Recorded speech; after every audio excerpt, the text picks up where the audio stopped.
Time for just a quick break in the Mardi Gras action to continue our new series, Home Building 101. We're giving you some tips and info on what it takes to build a custom home.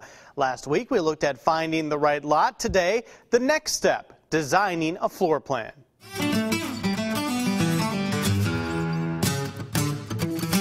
Taking a look at the updated progress, we can see the framing is going up and it looks fantastic. This is Brian Robertson from Rowe Robertson Construction. Brian, first let's give an update on our house here. Well, you can see we got the walls up. We started some ceiling joists, and we got your office right there with the tall ceiling. So it's all coming together pretty good. Today we want to talk about designing a floor plan. When people come to you to design a floor plan, what steps are usually taken from that point? Well, usually you try to pull what's in their head out and get it on paper. The first thing I try to do is find an inside and outside that you like, bring 2 or 3 of them, show them to me. If you're married, you and your wife both get away from each other, find different ones, and then come back together and we'll look and see if we can find some similarities. That way we can merge both of y'all together. Yours was a little different. You just handed me, here's my plan, on a little piece of paper, said, this is what I want, we need to rock with that. Well, speaking of which, it's time to use some fancy technology. Let's go to the studio to break it down. Well, let's do that. All right, Brian, my wife and I looked at a lot of different floor plans, and we liked certain elements of certain things, but we couldn't find one that we liked as a whole unit. So I took it upon myself to draw my own. Now, I'm not a professional, but this is what I came up with. And it's miles and miles more than what I usually get.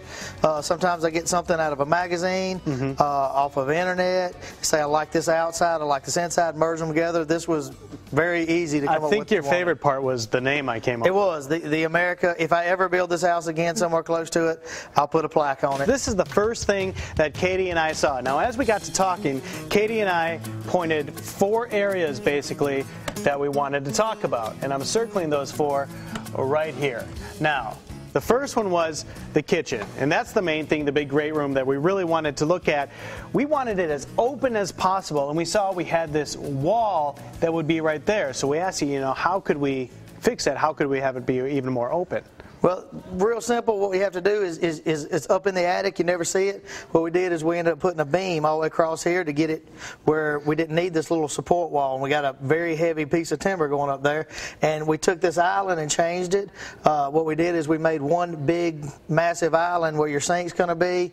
We've done them before. They look great. I think Katie's going to love cooking dinner there. And then this basically, we wanted a china cabinet, so you build something in there. We'll show you that in a second. We wanted 2 vanities in here, 2 sinks in here, and then we entirely changed this all the way around the bathroom. Well, that was my fault, because when I draw one, I draw it like I would want it, and in my mind, that was how my bathroom would be if I built this house. See, but the problem, Brian, is you're not a woman. No, I'm not. So Katie wanted her counter space, and that's what we came up with here. A lot more counter space for the 2 sinks and a corner garden tub, so we entirely changed that master bathroom. Yeah, but I'll never take a bath in that bathroom, I promise you. Well, that's good, because we don't want you to. This is an island in the middle of the kitchen. This is what we talked about here. You can see the room for the china cabinet here, and 2 sinks in the other bathroom. And that's the cool thing about working with someone on your house, is you can make it however you want it. Exactly. This is the overview if you're flying overhead. And then, of course, everybody wants to know what the exterior is going to look like. You have our sides of our house right here, and boom, we finally got our first look at the front of the house. Tell us a little bit about this, Brian. Well, the biggest thing about the front is whatever your floor plan portrays, if the wall comes out, so is these walls are going to come out, and it's going to affect the roof and what you got in the house. We kind of raised, you want a little higher ceiling in your office, so we raised it up. You can see, well, we raised this ceiling up a little because but we got a bonus room up there, and you need a little more height in there. Yeah, that's where the bonus room is going to go. This is that study office with the bay window, and both of those kind of have stucco here, and the rest of the plan is for brick. And here's where the floor plan is at now. You can see it a work in progress. Brian, what are we going to talk about next week? Well, next week we're going to talk about what people's primary concern is going to be, is how much is all this wonder going to cost me? Yeah, working with a custom builder, how do you determine that price? We're going to break it down and explain it to you next week here on Studio 10. Thanks a lot, Brian. Appreciate it, brother. All right, and this is pretty cool. Since Brian and I taped this segment, we actually made a few updates on the floor plan. So if you'd like to see the new changes, you can check it out on our Studio 10 webpage. That's called Home Building 101, the floor plan, web exclusive.